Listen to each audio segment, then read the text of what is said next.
दर्शकों, यह 18 जून 2014 की बात है। ये घटना अमेरिका के टेक्सास शहर में सुबह 5 बजे हुई थी। सूरज अभी तक नहीं निकला था।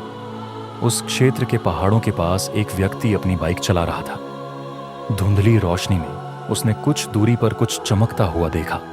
ऐसे अंधेरे में विपरीत दिशा से आने वाले वाहनों की रोशनी आम बात है, लेकिन यह रोशनी किसी वाहन की नहीं थी। वह सड़क एक तरफा वन वे स्थित थी और वहां वन वे के नियम बहुत सख्ती से पालन किए जाते थे।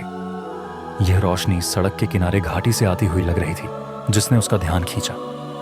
उसे लगा कि यह सिर्फ रोशनी नहीं है, बल्कि कुछ जल रहा है। जिज्ञासा के चलते उसने अपनी बाइक रोकी और उस स्थान की ओर बढ़ा। जब वह पास गया तो उसने देखा कि यह एक जलती हुई कार की लपटों की परछाई थी। हाँ, एक कार जल रही थी और उसमें भयंकर आग लगी हुई थी। वह कितनी भी कोशिश करता, आग की वजह से वह कार के अंदर किसी को देख नहीं पाया। उसने तुरंत आपातकालीन अग्निशमन सेवा को बुलाया। जल्द ही एक फायर ब्रिगेड मौके पर पहुंची और आग बुझाने की हर संभव कोशिश की। जब तक वे पहुंचे, कार लगभग पूरी तरह जल चुकी थी। आग बुझने के बाद कार के अंदर एक जला हुआ शव पाया गया, जो पहचान के काबिल नहीं था। शव को आगे की जांच के लिए पुलिस की हिरासत में ले लिया गया। दर्शकों, अगर आप में से कोई फॉरेंसिक विज्ञान का छात्र है तो यह मामला सीखने के लिए बेहद उपयोगी साबित हो सकता है, क्योंकि यह अप्रत्याशित मोड़ों से भरा हुआ है।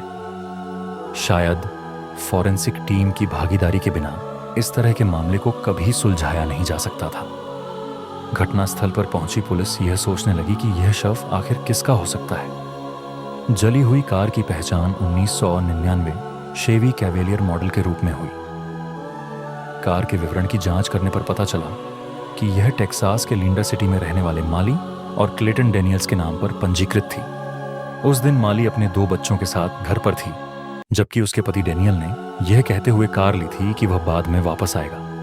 हालांकि वह कभी वापस नहीं आया। पुलिस ने अनुमान लगाया कि कार में जला हुआ शव शायद डेनियल का हो सकता है। उनका अनुमान सही निकला। यह वाकई डेनियल का ही शव था। पुलिस माली को शव की पहचान कराने लाई, लेकिन जलने की वजह से उसे देखने भर से पहचान पाना असंभव था। हालांकि माली ने कुछ सामानों के आधार पर उसे डेनियल के रूप में पहचाना। डेनियल, जो 24 साल का एक मैकेनिक था, उस रात अपने दोस्तों के साथ एक पार्टी में गया था और सुबह मृत पाया गया। पुलिस का मानना था कि शराब के नशे में डेनियल ने कार तेज गति में चलाई होगी, जिससे यह हादसा हुआ। डेनियल की मौत ने उसके जानने वालों को ज्यादा प्रभावित नहीं किया। असल में कई लोग उसकी मौत से राहत महसूस कर रहे थे। उसके अंतिम संस्कार में ज्यादा लोग शामिल नहीं हुए, और जो हुए उन्होंने कोई शोक व्यक्त नहीं किया, बल्कि कहा कि अच्छा हुआ कि वह चला गया। इससे यह साबित होता है कि डेनियल एक पसंदीदा व्यक्ति नहीं था।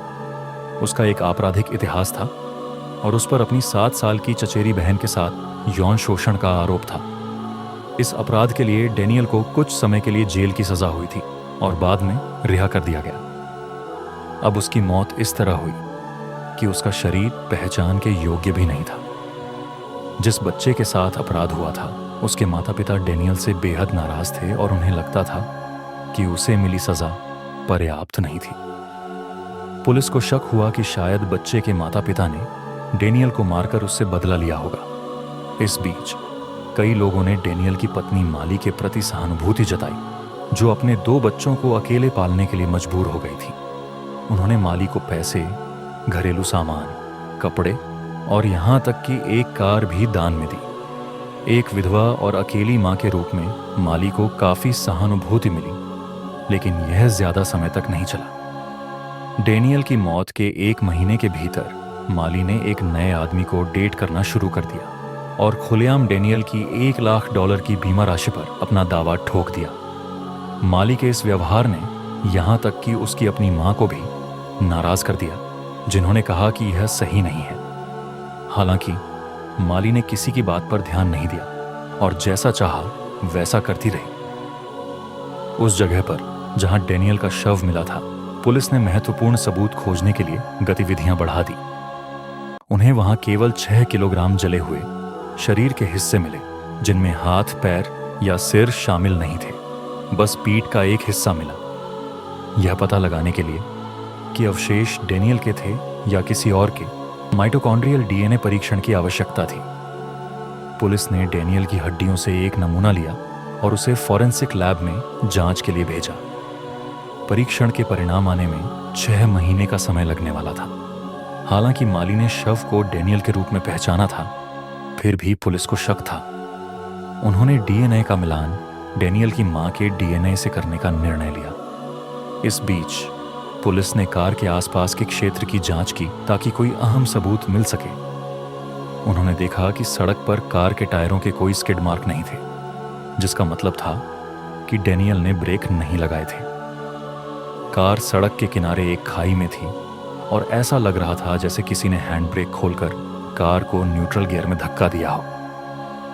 अगर यह सच था तो यह इशारा कर रहा था कि डेनियल को किसी ने जानबूझकर मारा था। पुलिस ने कार के पेट्रोल टैंक, इंजन और बैटरी की जांच की, लेकिन कोई नुकसान नहीं पाया। आग कार के किसी आंतरिक खराबी के कारण नहीं लगी थी।